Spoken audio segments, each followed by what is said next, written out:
अरे पापा ऊपर का काम तो हो गया, अब मैं नीचे उतर रहा हूँ। 1 2 1 2 1 2 1 2। अबे कल्लू साले हरामी के बच्चे, तूने ये क्या कर दिया? हाथ का तो बाट लगा दिया साले।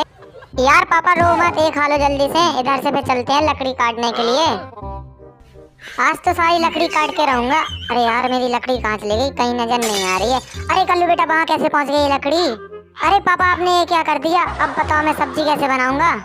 यार पापा ये लोग हंस के चले जाते हैं, लाइक और सब्सक्राइब नहीं करते चैनल को।